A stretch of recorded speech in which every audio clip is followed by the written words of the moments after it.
Hey folks, RicoRock2001 here. Today I'm going to do a review on this clone system that known as the Hyperkin RetroN 1. Also is known as the FC loader, but I'm going to call it the RetroN 1 because they also have variations of other consoles that are called basically like the RetroN 2, 3, and 5. So that's why I'm going to call it the RetroN 1, because it's basically all those systems with just only the NES portion. No Super Nintendo, no Genesis, no Famicom, and no Game Boy Advance capability. But other than that, this NES clone system is actually not that bad. Well, it may have some flaws of its own, but I'll go over that throughout the video. But anyway, this I got from Hastings back in 2015, I believe. It was before they announced they were going out of business. And I saw this on the shelf somewhere over by where the DVDs and games were. And I decided, I'll take this home and do a review on it. I did that, but the review was pretty bad and I completely forgot about this until recently. So, hey, better late than never, right? But other than that, Hastings is out of business. And depending on where you're at, your Hastings has probably already turned into something else. Where I live, it's now a Goodwill thrift shop, which I'm not too upset about because Goodwill is one of my favorite thrift shops to go to. But other than that, let's get back on topic. Let's take a look at the system. You got your power button, your reset button, your power light. Mine doesn't work because the wires I desoldered because I needed to repair the system. The cartridge connector, it wasn't soldered down all the way, so I fixed it and then now it works. Because it wouldn't work with my copy of NES Open Tournament Golf. So I fixed that and now, boom, it works perfectly.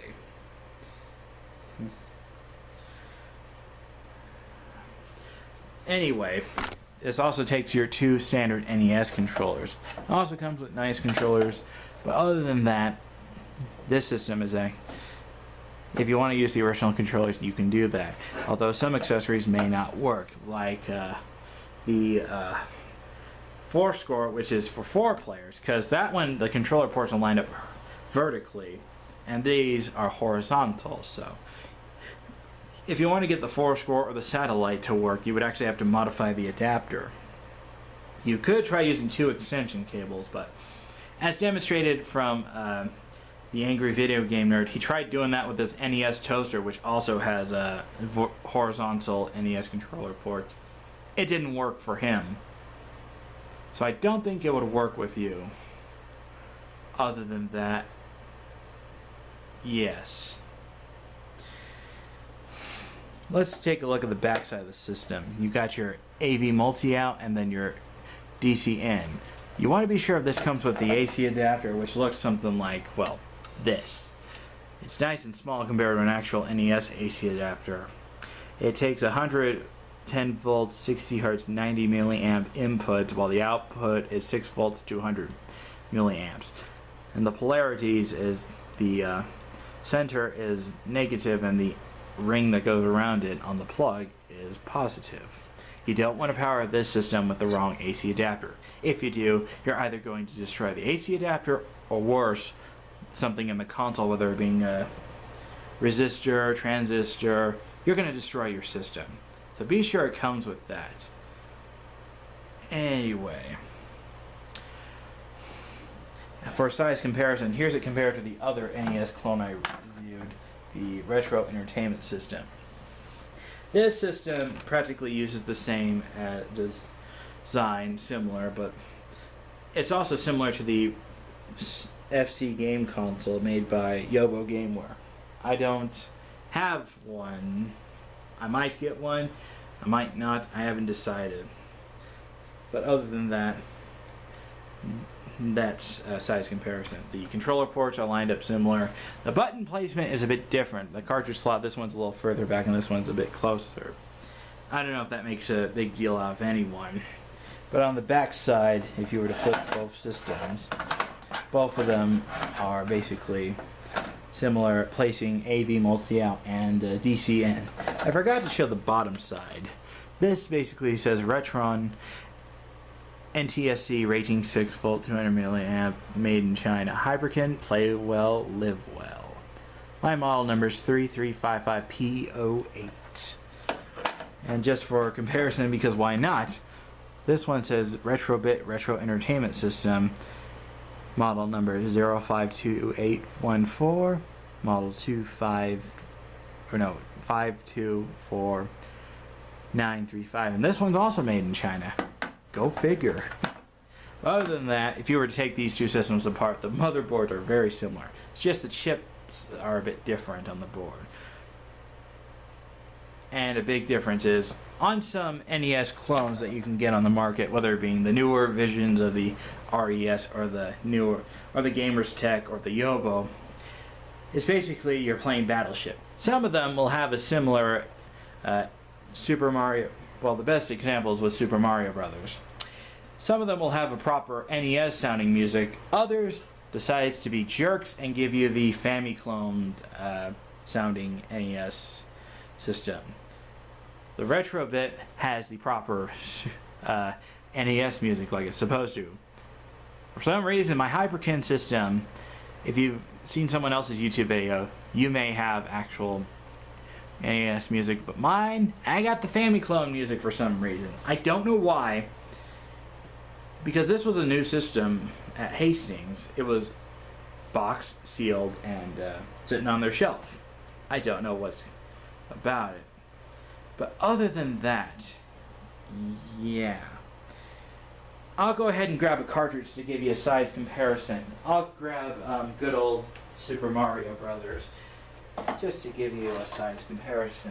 I'll move this console out of the way.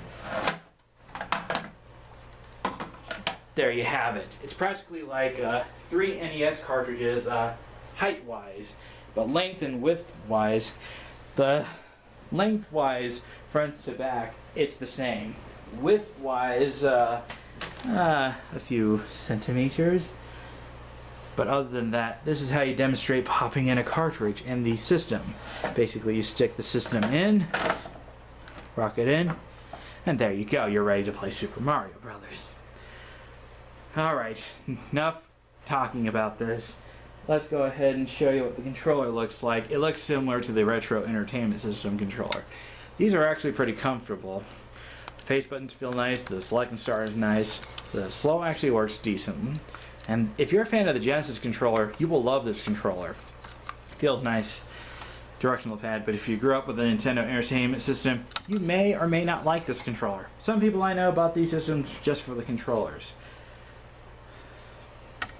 Oh, and unfortunately, something I need to show off. I don't know how this happened, but my RetroN 1 controller, this happened. I don't know if it still works or not.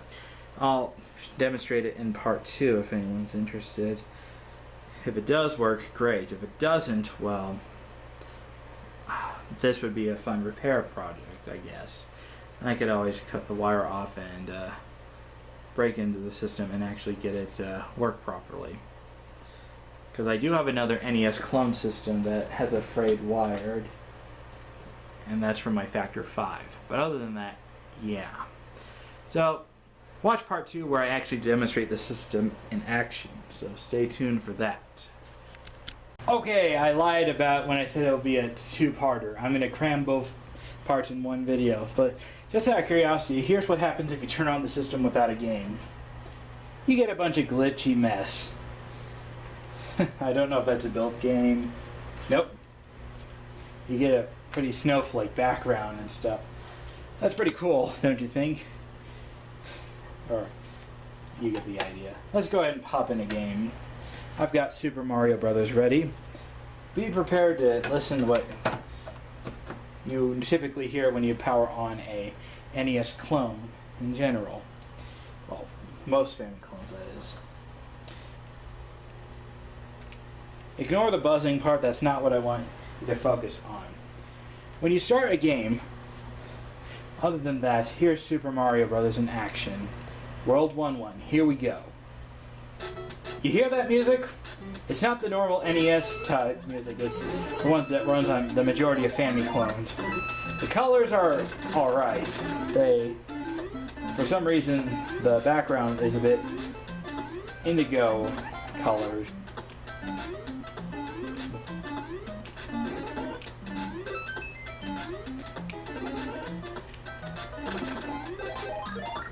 I don't know if anyone had the same experience with their Hyperkin system. The question is, why is it like this?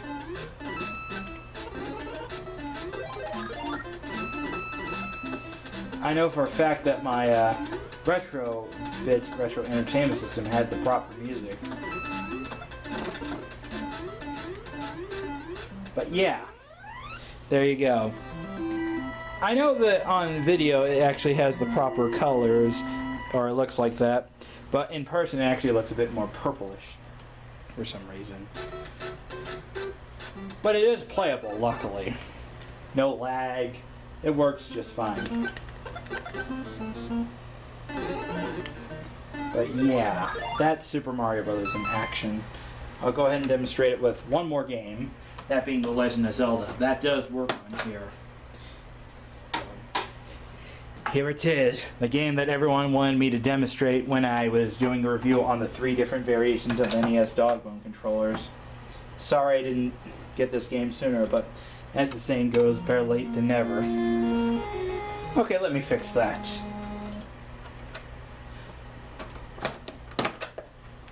Give the game a shake, and then stick it down. We'll be right back. Bear with me. Okay, sorry about that. Sometimes when I try to get this game to boot up on this system, it likes to glitch out and stuff. Let's get started.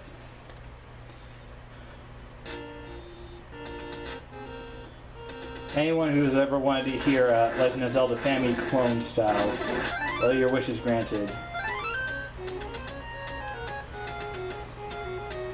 But other than that, yeah.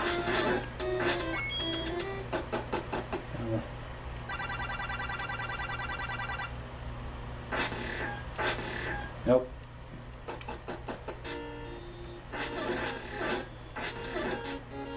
Well, that gives you an idea. Legend of Zelda works just fine, so other than that, let's give my final thoughts.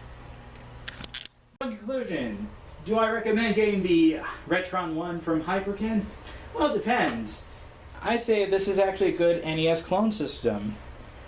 At least from my experience. You may have different experience, but other than that, if you're after one, I'd recommend one that has, hopefully the one you get actually has the proper NES music and not the Family clone music like what I have. But other than that, this is actually not a bad system. The controllers that come with it are fine. Although for some reason the plug on the end of mine is sticking out. But it still works. So, other than that. But if you want something that comes with more than just the NES, there's also the RetroN 2, 3, and 5. I'd recommend getting a 2 or 3 if you want Super Nintendo. But if you want Genesis 2, then I say get the RetroN 3, because why not? For the RetroN 5, I'm not sure if I'd recommend it. I've heard a lot of problems with that, but I'm not going to get into that. Plus, if Hyperkin's watching this, I don't want to bash on their products, because I have a Superboy, which I love. I've done a review on that. So that's my review on the Hyperkin RetroN 1. In conclusion, it's up for you to decide. That's all I have to say.